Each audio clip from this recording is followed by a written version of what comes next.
blessing. And I do blessing things, blessing.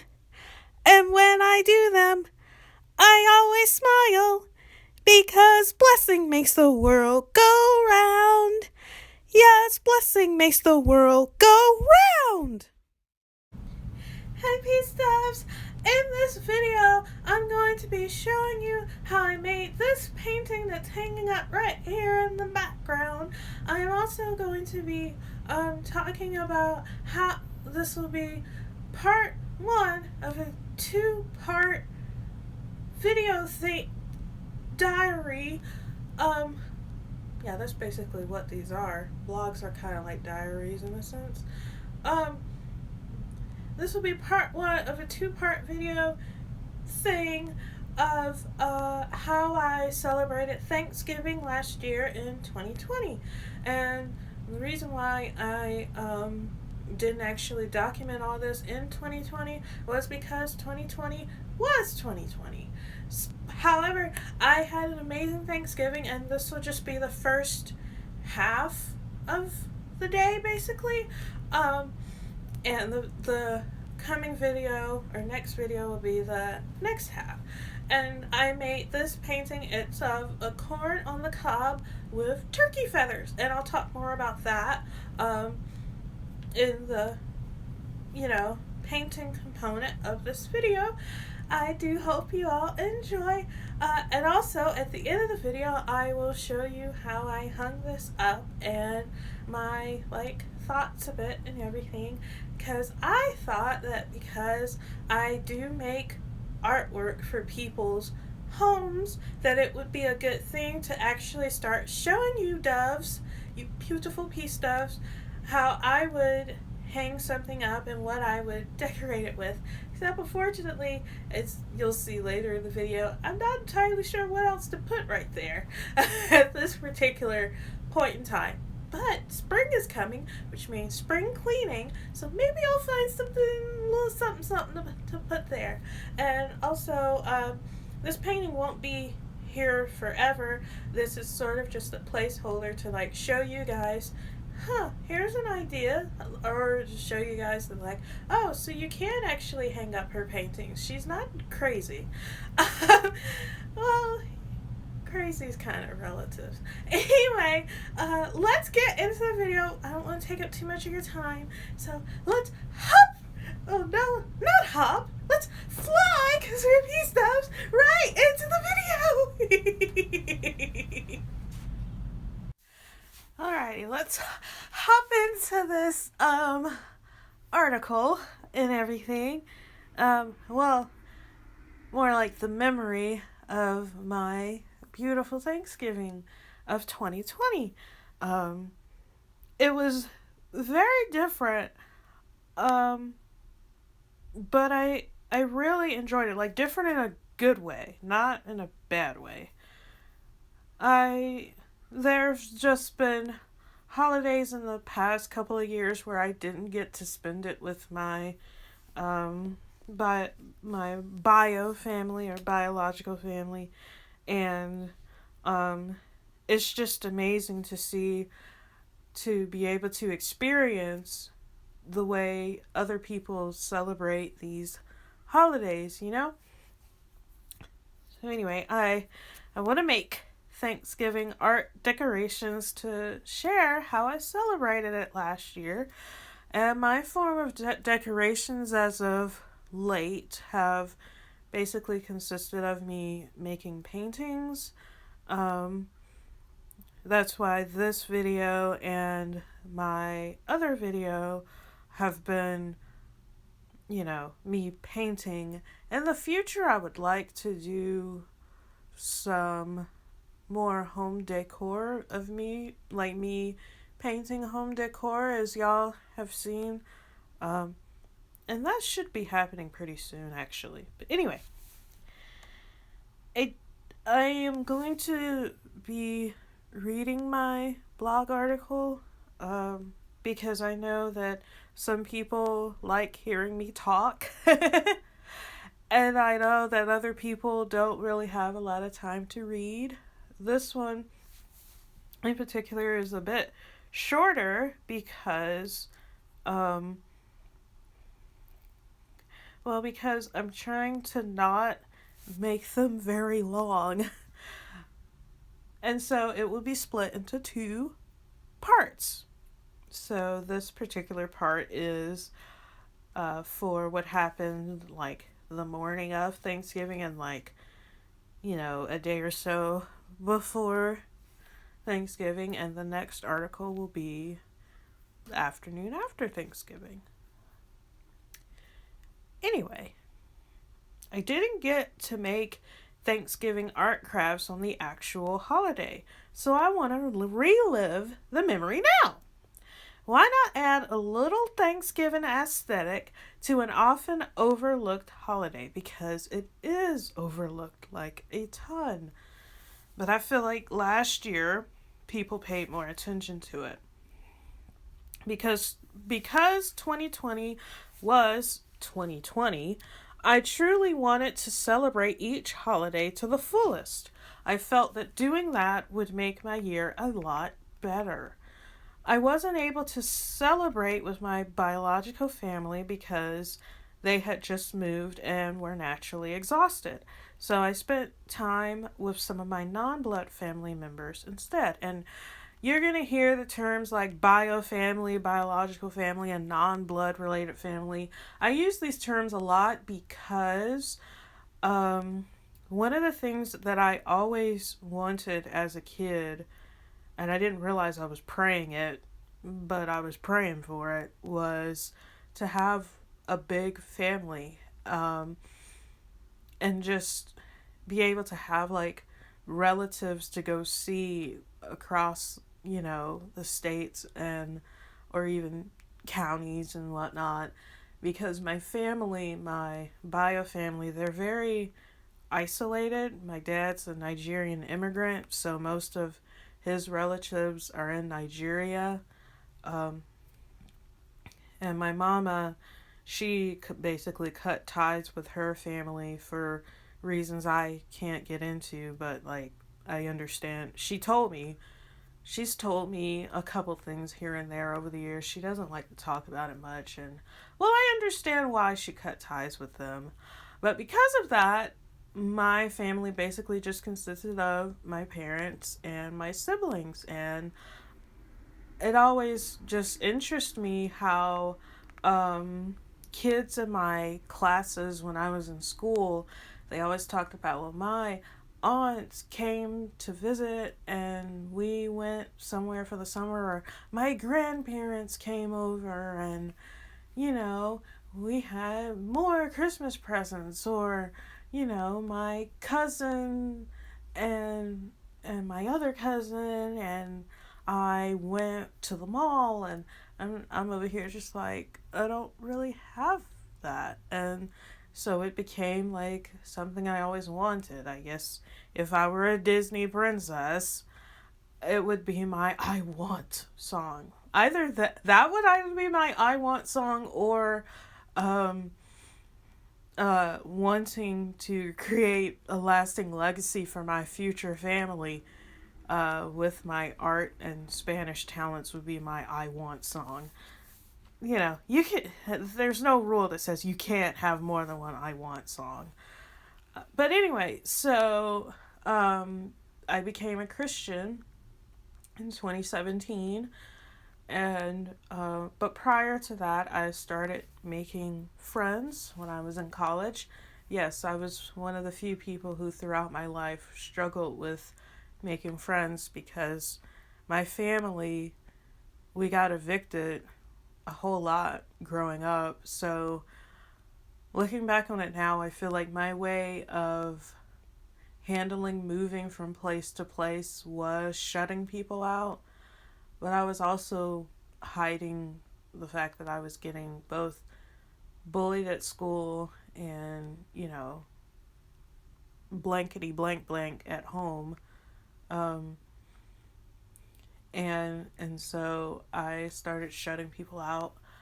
Um, and and so because this was prior to Facebook basically taking over the world, and creating other forms of media that have taken over the world. So when you went bye-bye, unless you were writing each other by letters, which I couldn't do that because my dad never justified in like the reasons for buying stamps, you know. That was kind of just it. And I mean, there was the telephone, but it was tied to the internet. So, you know, here I am just reminiscing about how different things were when I was a kid, as if I'm like, you know. I'm sorry, I'm not trying to make this all doom and gloom. I just, you know, talking about, you know, why I address in my post or in my videos and stuff the difference between my bio family and my non-blood family. Because to me, they're all family, but to you guys, you might not understand. So I ended up making friends in college, and I've been friends with them, you know, like years now. It's crazy. And so, like, I have several non-blood related families that I am beyond thankful for. They're always there for me when I need them, and I'm always there for them when they need me. And so, but to just make sure y'all don't get confused, I made a distinction in the article and stuff. Anyway, so I had to make a very different potato salad. My bio family on my mama's side has a potato salad recipe that has been passed down for I don't know how long. So when I was asked to make a dish, I chose potato salad. I love potato salad. It is a staple in my family for Thanksgiving and Christmas. And I say it's from my mama's side of the family because, you know, my dad being Nigerian, they didn't exactly celebrate Thanksgiving. So she told me when they got married, you know, because they were dating before they got married, but she was like, when they got married and had their first Thanksgiving, he still didn't really understand the purpose of the holiday despite being an immigrant in the U.S. for like, you know, several years prior to meeting her. And so he just basically looks at it as a day where you don't work and you eat. So I always just thought that was funny.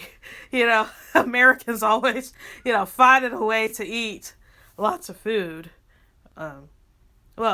U.S. Americans, sorry. I try to have that distinction because when I was in El Salvador, they take a lot of pride in saying, like, you know, there's more than one America, you know? So I try to distinct between the United States and, you know, North America, Central America, South America. Anyway. But the non-blood family I was spending the holiday with prefers potato salad way differently. They told me no mustard. It must be warm, not cold. And I can't remember the other requirements. But I did say I forgot to add boiled egg to it because what my family does, we boil a couple eggs and then we like sort of chop up the boiled egg, and then we add it to the potato salad mix. And we also add, I can't remember what it was called. It's not pickles, but it looks like pickles, but it's not pickles. I can't remember what it's called. It's not relish, because the non-blood family liked relish, and my family uses something different. I'll have to ask my mama. If I saw it in the store, I'd be like, that's what it is, but I can't think of it right now. So I forgot to add boiled egg to the salad, but I'm not sure if they even wanted egg or not, because, you know, by that point, I was kind of just like, oh my goodness, this is like the most different potato salad I've ever made for people. And so I got worried because I was just like, this recipe's kind of been passed down for generations here, and y'all are having me to like completely change everything. So to prevent my great grandmama from reaching out from the grave and, you know, ending everything Minecraft style, I made two potato salads. One their way and a smaller one my way. I also loaded theirs with extra seasoning because I was worried it would be bland without it. I can't help it. I don't. I already get a lot of anxiety when it comes to making food for other people because of stuff that happened to me when I was growing up. And so when I was having to make a totally different potato salad, I was kind of like, okay, I just want them to like it. I don't want them to not eat it. So, because that's like kind of triggering for me. And so I was like, well, people love seasoned food, right? So if I put in Italian seasoning, I remember, and pepper. Um, I don't even think I added salt. I don't normally put salt in my food when I make stuff. And even my mama, she doesn't really salt stuff. And it was potato salad, so you're already getting like, salt from like the mayonnaise and whatnot. But pepper, on the other hand, pepper makes everything taste better. My favorite pepper is like lemon pepper seasoning. Oh, can't live without it, actually. Um, and so I did that and Italian seasoning and like a lot of it to, because there was a lot of mayonnaise I put in there, and then I had put in the relish, and I was like, okay, so like the salt and the sweet is like fighting with each other, and it was bothering me whenever I taste tested. Um, and so I added in pepper and Italian seasoning, and that balanced it out. And I was like, as long as they eat it and tell me they like it, I think I did a good job. But I was so worried. I was like, what if they don't like it? Anyway, I got to visit my sister Hope, and I got to meet her husband for the first time. This was my first time meeting Hope's husband Jerry and seeing their house. It was very homey. Um, it's a small house, but I think it's perfect for a newly wed couple. Well, they got married a couple years ago, but 2020 just kind of like warped my vision of time. I'm sure it did for all of you guys too, because it's like all of a sudden everything before 2020 feels like it was years and years ago. Um, and so they got married, long before 2020, and um, so they live in a small house, and I think it's pretty cute. I like log cabins and stuff, and I'm not gonna live in one when I move out of my apartment, which that's not happening for a long while. I don't want y'all to get any ideas. I'm not in the process of moving or anything, but I have been thinking a lot more about my future home and everything. I'm pretty sure I mentioned this in my last blog. I guess it's because I am older, so I'm starting to think more in terms of that. Kind of like, when Friends ended and uh, a few of the couples were like, it ended with them all leaving, moving out of the apartments, into homes and starting the next chapter of their lives and everything. That's kind of where I'm at mentally. I can't do it right now, because I don't have the money to. And also, while I do feel that mentally it would be great to live in a place of my own, I also know that there's just a lot of problems that I've been having to get help with, that if I were to move, I would no longer be able to get help from those people. And they've done a lot.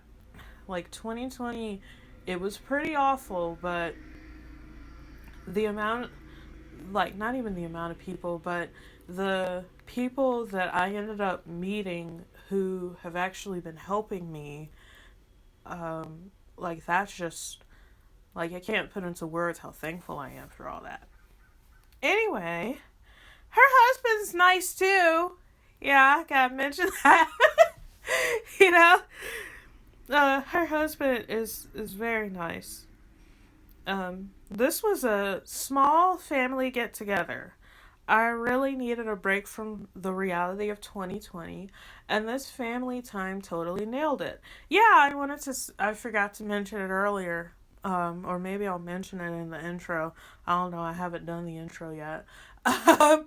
But it was a small family get together. It was not like a giant Thanksgiving uh, thing or anything. We made sure to respect the social distancing guidelines, and none of us had been potentially exposed or exposed to someone who had, the thing or whatever. So I mainly went because I just really needed a break from reality. Because I don't know if y'all know this, but the holiday months are actually very tiring on us small business owners. A lot of us, and I can't speak for everybody because it really depends on what you're selling, but a lot of us make the most money from the fourth quarter, as business people say, because I'm a business owner, so I gotta talk like I'm on Forbes or something. They'll never accept me. and so I like I was working really hard on the Happy Heart collection, which launched at the very end of October, marketing that in November, plus marketing the Black Friday sale and eventual Cyber Monday sale. Plus in December, by December I was doing a lot of behind the scenes stuff. What I was actually doing, because it's not behind the scenes anymore. If you notice on the website, my products, I rewrote the descriptions on every single one of my products. So that was about 30 products, maybe a little less than that, because 2 of them are sold out, which I'm trying to restock. I just haven't yet. And one of them I took away, and so that's 27. But it took forever to rewrite all of that stuff, to the point where after I was done, and I went behind the scenes to do this, it was like every single day I was working for like hours on end writing those descriptions and stuff. But I took a break. Like, I was like, peace out, like December and stuff. Anyway, so when I say I needed a break from reality, I really meant it, because it's not even that stuff that was very tiring to me. I mean, yeah, it was tiring, but it wasn't exhausting.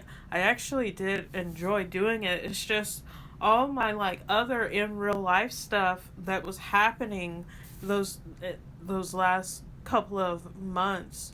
It just really took a toll on me, to where doing stuff that I enjoy, like running my business, it was just like another obstacle in a way. And it shouldn't be that way, but it was last year, and I'm trying this year to make it so that it isn't that way. I think a lot of it was like not poor planning on my part, but it was because 2020 was the way that it is, so everything felt very what do you call it, everything just felt heavy on you, and I'm pretty sure, I am sure, because other small business owners were telling me that too. It was a rough year for us small business owners. It really was. Anyway, having Thanksgiving dinner around lunchtime. Normally in my bio family, we have dinner in the evening. My mama, sister, and myself start cooking the day before and continue cooking the day of. So the day before, we cook like the easy things. We bake the cake. Um, well, back when everyone was in the household, we would have cake and pie. So we would do that, and we would do the potato salad the night before.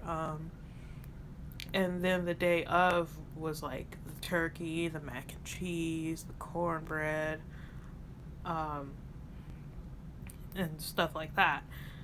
But my non blood family, this particular family that I was with, does it differently. They do it potluck style where everybody makes something and then they come together and eat around lunchtime because this non blood family is Josh's family. And I'll link to the blog article I wrote.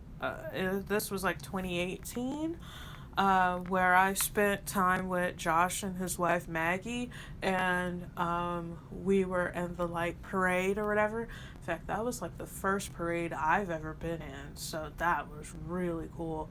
But yeah, it's his family, um, and that was a public event that happened in Franklin. Anyway, the food was delicious.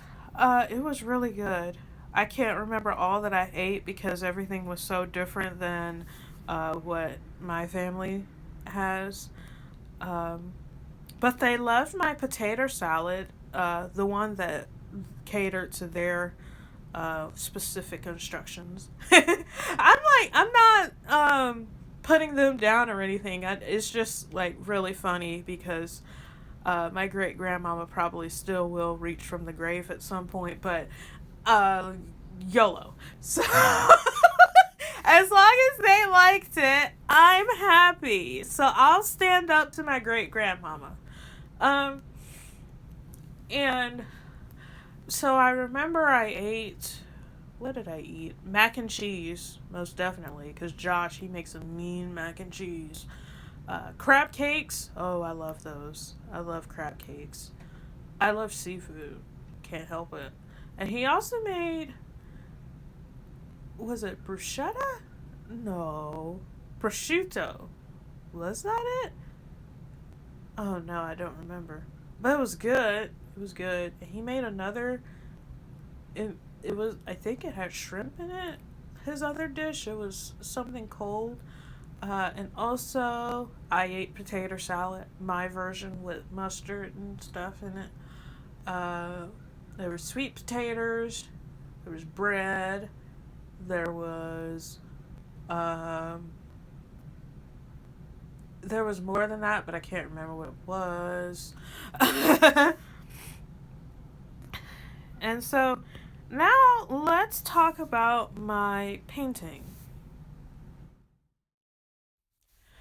So, my painting, I painted a corn on the cob surrounded by turkey feathers, colorful turkey feathers, because I was looking online for pictures of turkey feathers, thinking I was going to get like the red, orange, yellow feathers, like the kind you would work with in elementary school. And no, turkey feathers are just brown with few colored accents. I was like, well, dang, expectations versus reality here. So I was like, well, they're gonna be colored turkey feathers. This painting was made with schmink gouache on the watercolor ground that I use, and I'll link to that blog article too. I use reds, oranges, and yellows to give off the warm feeling that I had while celebrating Thanksgiving. And there's also one of the feathers has more of a pinky tone to it. I was trying to make it more of a coral pinky tone, but I ended up liking the current pinky tone a lot better. And as you can see, this project went through several layers because I was kind of having one of those days where nothing that I created turned out right. And so I struggle a bit with this painting, and I love it. Like, I love the way that it turned out, and I'm glad that I continue with it. But it was kind of a struggle just trying to get it all together. I've never painted corn on the cob before, but I chose to do it because I remember the Frugal Crafter doing a corn on the cob painting a few years ago. Um, it is one of my favorites from her. Yeah, this was around when I first discovered her, so this was like, uh, when was this? 2014. Yeah, summer of 2014, because in the spring of 2014, in January of 2014, I had bought some paintbrushes. They were my very first artistic quality paintbrushes, and some of them I actually used for my gouache paintings, like my fan brush and my oval wash brush. Um, but others of them are for acrylics and oils. So naturally, I ended up buying brushes for different mediums without realizing it, because there's just so many options in the art store.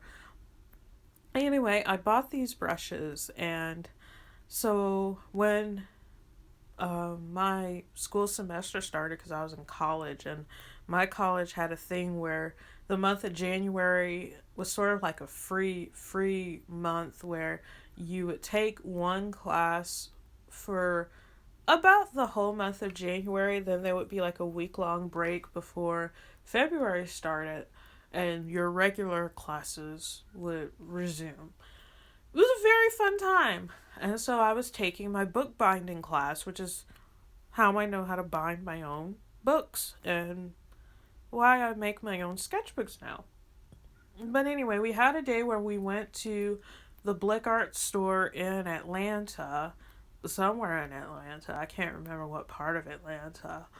And I bought, because we needed to buy paper and other accessories for our books. So, I mean, I bought that, obviously.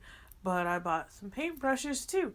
And so, throughout that semester, I was watching videos on how to paint. And it was how I discovered artist Carrie Evenson, because I'll never forget the first video of hers that I saw.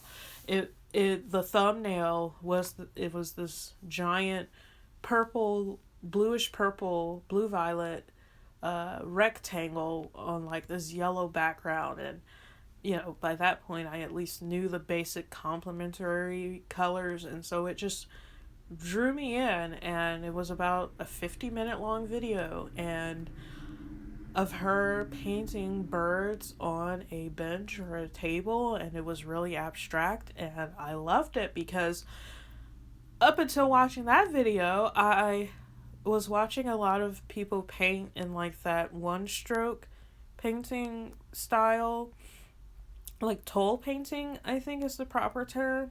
And I also saw a lot of people painting super like realistic.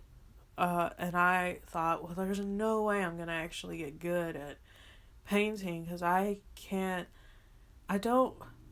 draw realistically, and I enjoy that in the sense of me learning the basic anatomy of a subject and stuff, or me making sure that if you ask me to do a drawing of your child, it actually looks like your child.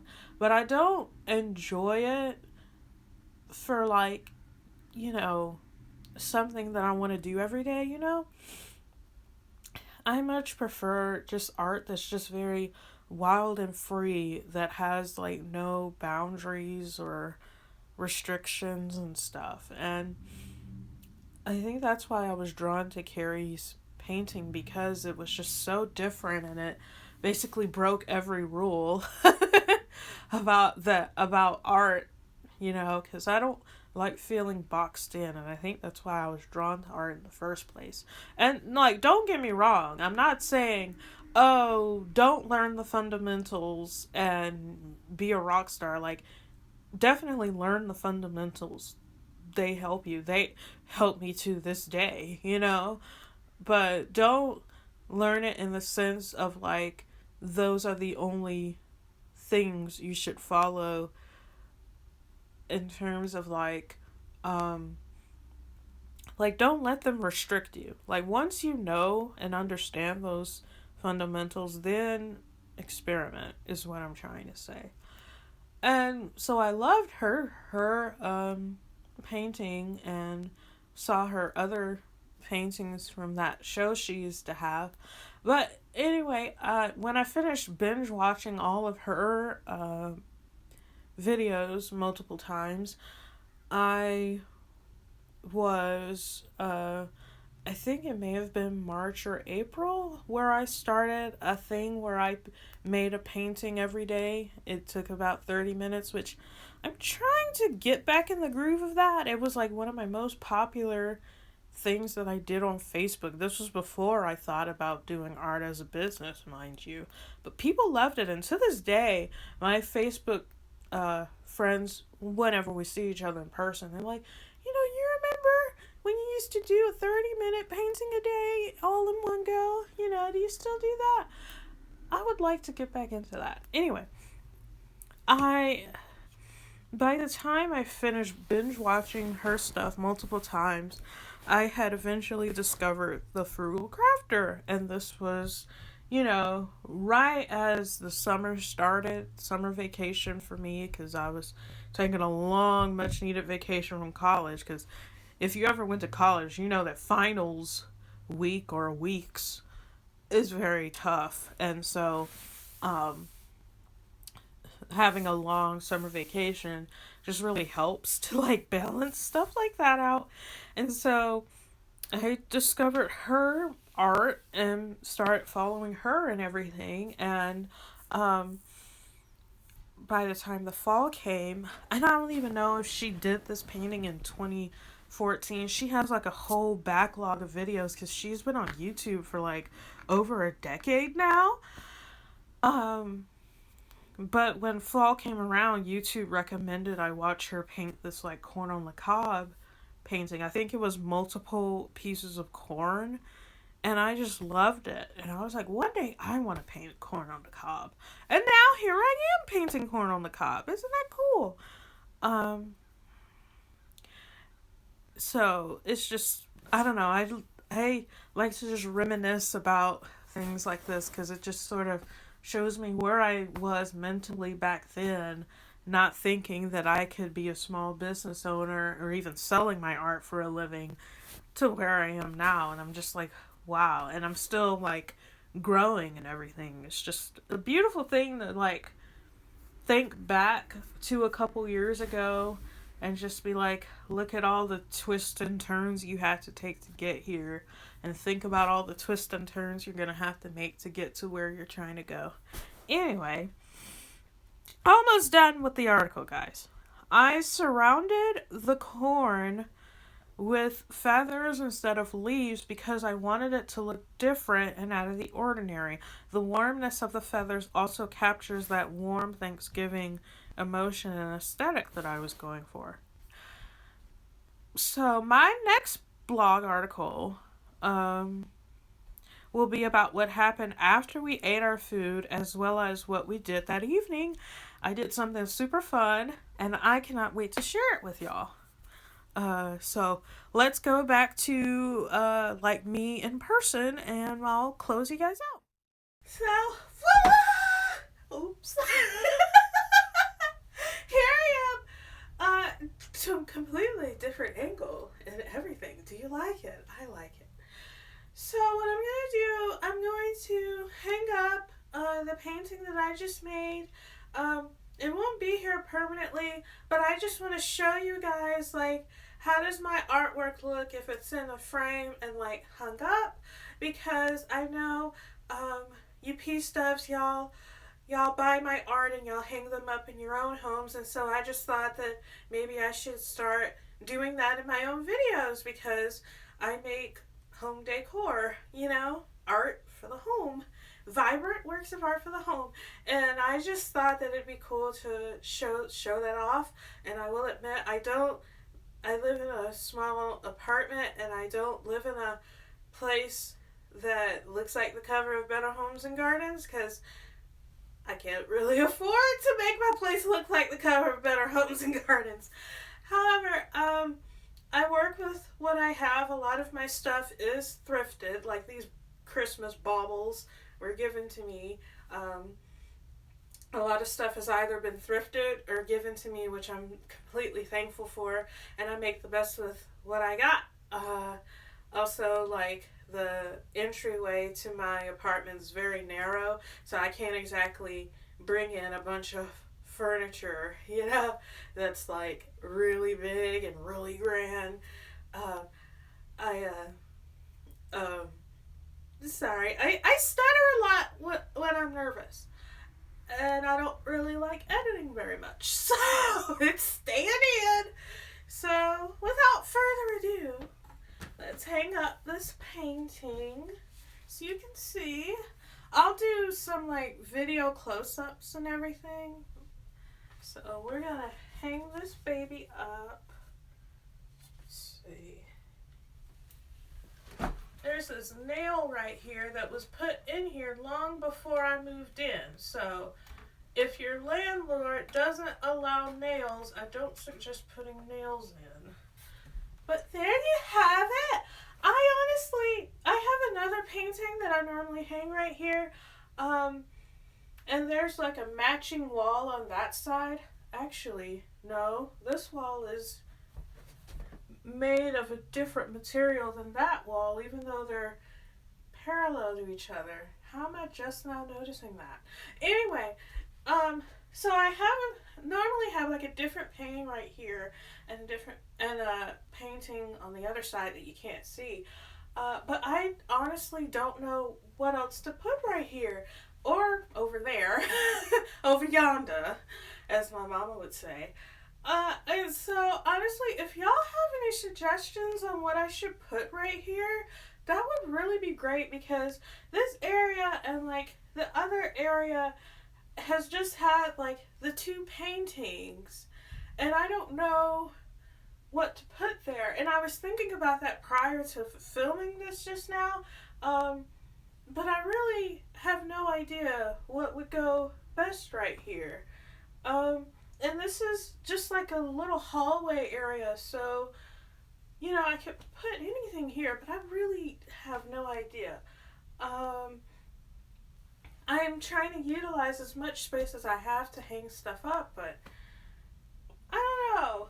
I like having the two paintings here, but I'm the type of person who likes a lot of pizzazz and stuff, and I guess because the same two paintings I've had here have just been here for so long, I kind of just feel very, like, I don't know, like, I want to pay more attention to these things, because I'm trying to, like, give you guys ideas, and here I am stuck. And before you come at me for all these baubles and Christmas decorations, I keep my stuff up till the ending of January, and as of filming this, it is not February, so,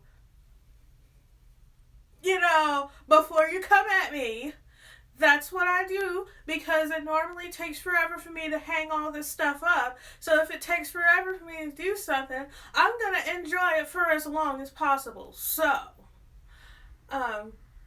there's that. Before I go, I just want to say thank you so much for watching or reading my blog article or doing both. Thank you for commenting on my blog article or my YouTube video or both. If you enjoy this content, it would mean the world to me if you became a member of the Pea Stuff Nest. Link will be in the coconut do down below. That's a word that's made up, and that is what we're calling our description box. So link will be in the coconut do down below, as well as the link to the article about me being in the parade in Franklin. It has lots of pictures, and there's a photo of Josh and Maggie that I used with their permission that's in there, so that you know who I'm talking about, whose side of the family I'm talking about in this article. I will also link to where I buy the Schminke gouache, not an affiliate link or anything, but it's where I buy Schminke gouache, and It's actually a lot more inexpensive compared to buying it over here in the States. And I will link to the blog article where I make my own watercolor ground because, according to my analytics, a lot of people read that article and actually, just read it, which is like, wow. So those are the 3 articles I'm going to be linking to. If I somehow forget, please let me know because I tend to forget these things. Thank you all so much for watching this video. I will see you peace stuffs again really soon. Bye bye.